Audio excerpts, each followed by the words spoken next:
Fala galera do canal Botafogo Digital, eu sou Carlos Albuquerque. Sábado, 28 de junho, dia de jogo do Glorioso, oportunidade única, histórica do Botafogo passar para as quartas de final do Mundial e ficar entre os 8, né, como eu botei na thumb, ficar no top 8 do mundo. Só isso, só isso. Pressão zero. Galera, o jogo daqui a pouquinho, né, tô gravando aqui em torno das 9 da manhã. Vocês estão assistindo a partir das 10, jogo 1 da tarde, Globo, Sport TV, Cazé TV, DAZN, vocês já sabem, né? Grande reunião de botafoguenses em Copacabana, no FanFest. Hoje é esperado aí o maior público, né, dos jogos do Botafogo. Afinal, a gente estreou um domingo à noite, super tarde, contra o Seattle Sounders. Depois os outros jogos foram durante a semana e agora um sábado.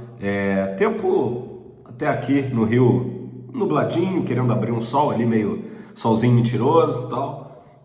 Ainda tô com casaco de lã, mas já tá esquentando. E, enfim, expectativa aí de um grande jogo, mais um grande confronto entre Botafogo e Palmeiras. Eu acho que se a gente for analisar o aspecto psicológico, né?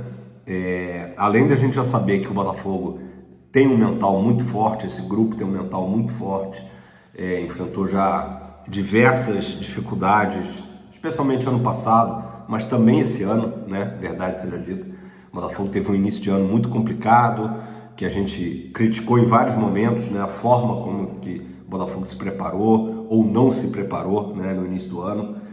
Fomos muito mal no Carioca, fomos muito mal nos troféus que disputamos contra Flamengo e Racing, né? Depois da chegada do Renato Paiva, sob muita desconfiança, né? Por mais que ele tenha tido ali um período, até por isso, né? Na verdade, um período de treinamentos no mês de março, e o Botafogo estreou no Brasileiro justamente contra o Palmeiras, e o Botafogo fez um grande jogo, né? Surpreendeu a todos o nível de jogo do Botafogo naquela estreia do Brasileiro. Mesmo assim, o Botafogo teve um início irregular no Campeonato Brasileiro, e só foi realmente achar uma equipe recentemente, né, ali no mês de maio, né, que o Botafogo conseguiu achar uma estabilidade e uma escalação que trouxe não só uma subida dentro do Brasileiro, como também uma classificação, mais uma vez, ali muito difícil na Libertadores. O Botafogo conseguiu se classificar para as oitavas da Liberta, como se classificou também na Copa do Brasil. E hoje o Botafogo deve ir com a equipe, a princípio, semelhante com a que vinha jogando até antes do Mundial. Na primeira fase, no grupo B, o grupo da morte, o Botafogo atuou com 3 volantes, né? Com o Gregory, com o Marlon Freitas e com o Alan. Alan que, aliás, vive o seu melhor momento no Botafogo.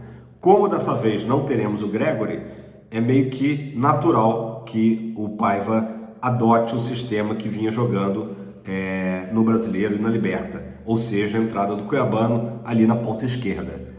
Há chances dele manter o esquema com 3 volantes? Seria um esquema mais cauteloso? Sim, no caso o Newton, né? Acho que seria a primeira opção, o Newton que entrou nesses jogos da primeira fase, ou até o Danilo Barbosa. Seriam opções para continuar com o esquema que deu certo, né, contra PSG, Atlético de Madrid e o próprio Seattle Sounders.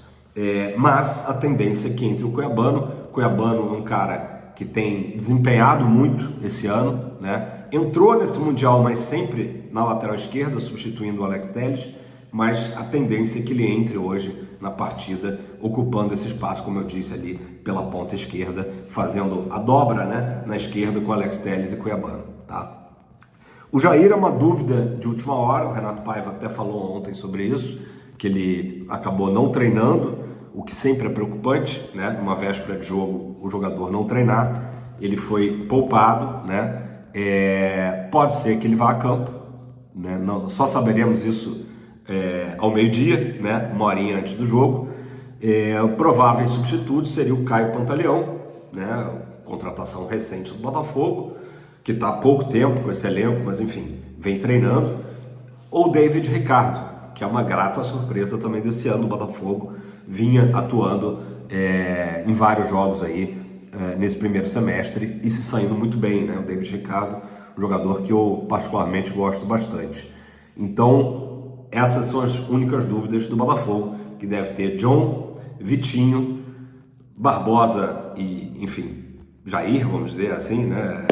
Caso Jair jogue, Alex Telles, Alain e Marlon Freitas, na ausência do Gregory, Savarino, Arthur, Igor Jesus e Cuiabano, né? Então esse é o Botafogo para logo mais, como eu disse, só uma dúvida ou outra ali, a questão do Jair ou do próprio Cuiabano, mas acho que seja esse o Botafogo contra o Palmeiras, que não vai ter o Murilo, né, o desfalque deles, e tem algumas dúvidas, né, na cabeça do Abel, pelo menos a gente imagina, a gente não sabe se ele vai começar com o Vitor Roque ou vai com o Flaco Lopes, né?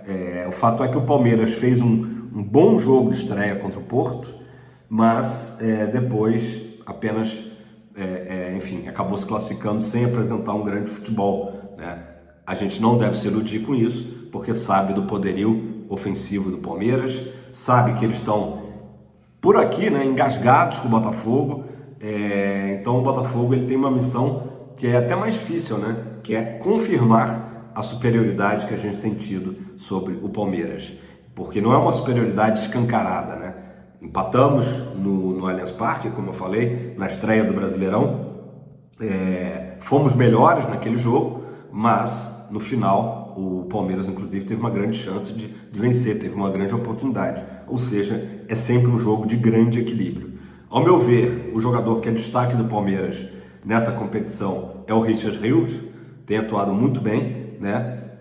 Enfim, o Botafogo tem que entrar precavido, né? Mais uma vez, agora um duelo em gramado natural, né? As equipes sempre se enfrentam ou no Newton Santos ou no Allianz Parque, grama sintética. Teremos ali o belíssimo gramado de Filadélfia, né? Então, um jogo que o Botafogo tem que fazer valer, né? Se a gente for botar, acho que é um equilíbrio muito grande, mas pelo menos desde aquele fatídico 4-3, né, ainda no Brasileirão de 23, o Botafogo não perdeu mais para o Palmeiras, sempre ou venceu ou empatou, né?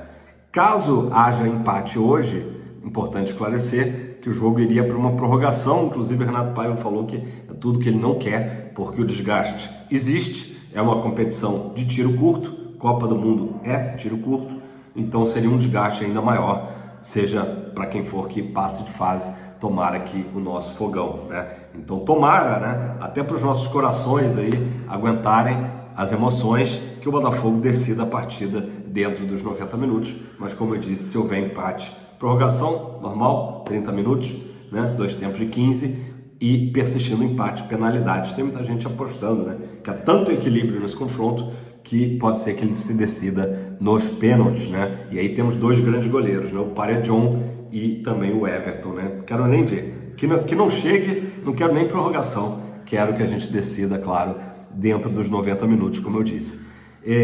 Pessoal, torcida do Botafogo preparando também mais uma grande festa, né? O movimento Ninguém Ama Como a Gente, Botafogo on Tour, enfim, botafoguenses agora da Costa Leste, né? Tendo a oportunidade de acompanhar o Botafogo de perto.